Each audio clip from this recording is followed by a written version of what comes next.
Welcome to the Sentinel High School Football Preview, Week 2 of the District 3 playoffs. The Sentinel has 3 teams left in its coverage area. I'm Perry Mattern alongside Jake Adams. Those 3 teams, Camp Hill, Redland, and Cumberland Valley. Let's start with those Camp Hill Lions. They had a bye week last week with no 3A games being played. There's only 4 teams in this bracket. Camp Hill, the 1 seed against the number 4 seeded Delone Catholic Squires. Thing I want to see with this game, we know about Camp Hill's offense. We've talked about it mercilessly all season long. Delone Catholic can run the ball. From what we're hearing, Alex Little is going to get the start at running back. Their normal starter is out, more than likely. He's got some talent. This kid's got about 600 yards on the season. He does have a couple 100-yard games, but he's got a 4-game stretch where he was held to under 4 yards per carry. Camp Hill has struggled defending the run, defending the pass as well, too, at times. Right. So if they can get that established early and shut him down, it's going to make things easier for them, but they got to do it. Yeah, we'll see how much Delone is missing their starter, Gilbay, and having to rely on Little instead. We talked to Frank Gay, the head coach of the Camp Hill Lions, about this first-round matchup. Here's what he had to say.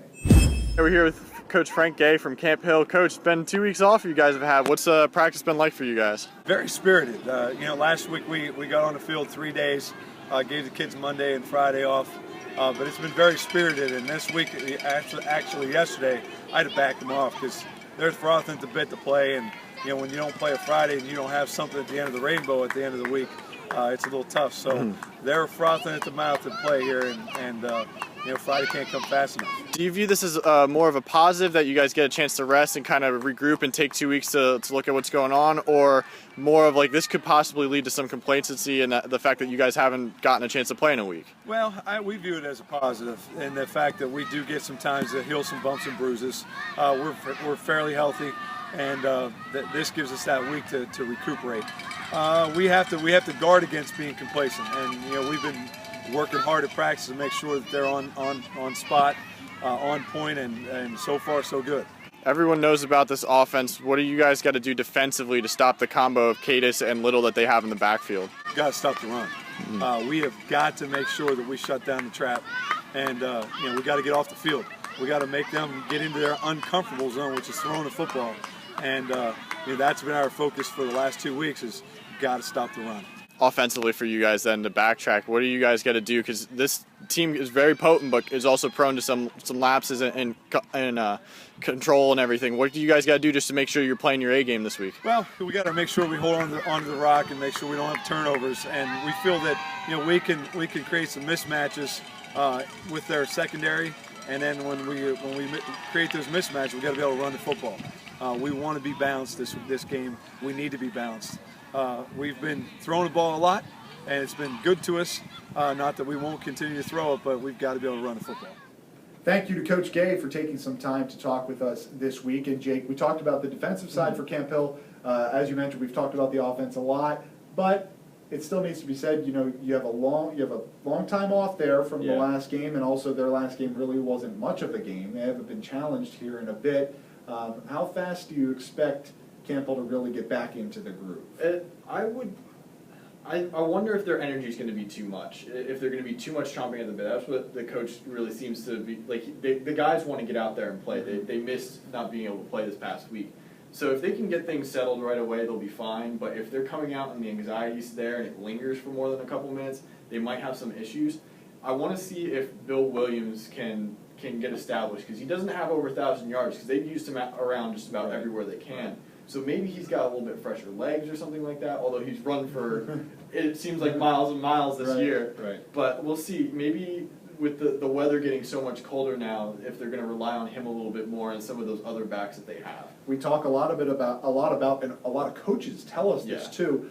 Running the ball is the key in the district playoffs. Camp Hill, that's not their forte. It's the air first, run second. Right, they can do it, no doubt about it. Speaking of teams that can run the ball, number 13 Conrad Weiser at number 5 Redland. This is the District 3 3A playoffs. Conrad Weiser not only pulled off a shocker of number 4 Northern Lebanon, they smoked them 35-14. Yeah, and that team is going to be wanting to continue this streak. They've already proven they can play underdog once. Redland is going to have to expect the same kind of mentality out of them.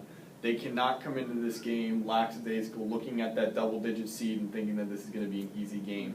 This defense has gotten torched in the past couple of weeks on the ground. They've allowed 4.3 yards per carry to Solanco, and then nearly double digits against McDevitt a couple weeks before that.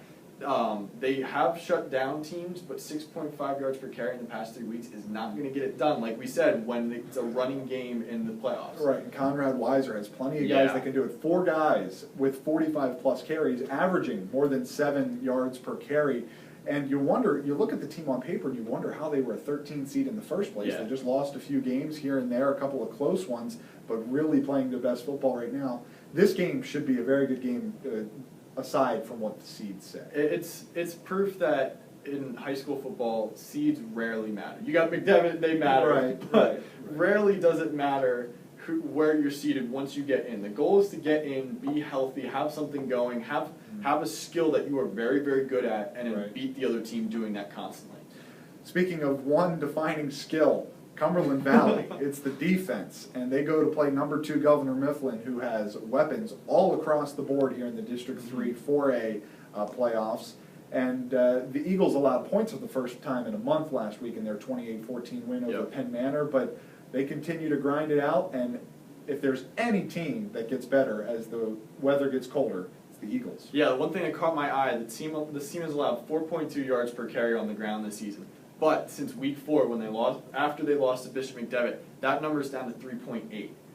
They haven't allowed a single team to rush for over 6 yards per carry in a game. And here comes Governor Mifflin team that's got some pretty talented backs there. Fontaez is 25 TDs on the year, a bunch of yards. It seems like he's ready to break one on any given play. So this is kind of an interesting battle. Cumberland Valley has gone up against teams that can very easily run the ball. McDevitt, Harrisburg, all those teams that are very adept at this kind of game. But they've always come out on top, it seems, every single game, no matter the challenge. Yeah, the number 3 seed in this bracket is Central Dauphin, a team that also really likes to run the ball, and Cumberland Valley shut them out a couple weeks ago. So I think this shows that the Eagles can play in this game, and they are very battle-tested, as you mentioned, McDevitt on the schedule earlier, and then having to play through that Commonwealth division. All right, so now 3 games, Jake, here on Friday night, and of these 3 games, which team are you most confident in to win? You picked Camp Hill, Redland, and Governor Mifflin. Of those 3, which are you most confident to win? I'd have to say Camp Hill, mainly because they haven't been beaten by anyone. The only one on that bracket that I'd really be concerned about is Steel High, because they actually beat them already. This team has just about everything it takes to make a 2-game run in this tournament. And I feel like with the week off, they got a chance to tweak some things that they needed tweaking. This running game, like I said, with Bill Williams, is probably fresher than most, even though he's got a ton of miles on his legs. He doesn't get beat up inside, and I think that might be a difference. The only reason I would disagree is just because if that pass offense doesn't get going, you get afraid that somehow this team loses its rhythm and then really can never get the wheels going in the right direction. I'll take Redland. I think they are up to the challenge. They know they're not going to take Conrad Weiser lightly.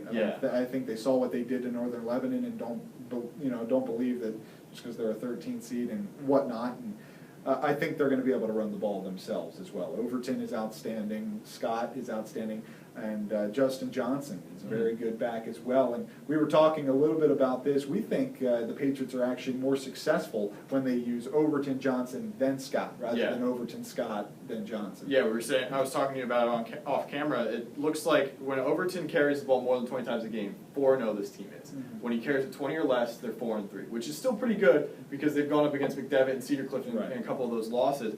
But when Scott carries the ball more than 10 times, they're 3-3. And I think that's a trend you got to watch out for. Is it a factor of he sees something differently and it doesn't play out, or are they trying to come from behind too much and the passing lanes break down and he's got to take off?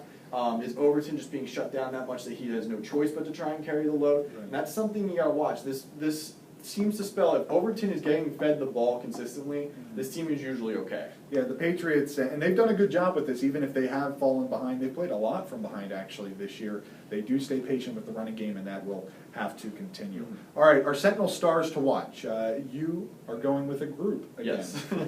I seem to be cheating a lot lately, but I'm going with Camp Hill's defensive line mainly because they need to stop Alex Little. when they stop rushing games, they're fine. Bowling Springs almost got away with a couple weeks ago, beating them by just running John Vaughn left, right, and center on them. And if they can stop the run, this offense will have all the time it needs. There's no concern that they're going to score points. That Boiling Springs game is very alarming to me because Camp Hill not only gave up a lot of running yards, they gave up big plays on the run game. They need to keep this, make teams work for their points. I will take Bill Williams, stay in the same game. I think Williams is just so fantastic because he is not a one-dimensional back. I mean, you put him in the backfield, he runs the ball, but I think he's more effective as a receiver. And unfortunately for his future, he may be a bit too short to play receiver, but he just finds his way open and he catches the ball, makes contact, or can make contact with defenders, still hold on. He makes very good plays in traffic, and I think he'll be very important because the first guy on the scouting report is Michael Hope. But Bill Williams is really the engine that makes Camp If he Hill breaks go. a special teams touchdown That again, as well. that's probably going to be is- enough. No doubt about it. All right, 3 very fun games, and if you're at those games, at Sentinel HSFB on Twitter, send us some pictures, updates, anything you see from the game, and then Jake and I will be back on Monday to recap all the action.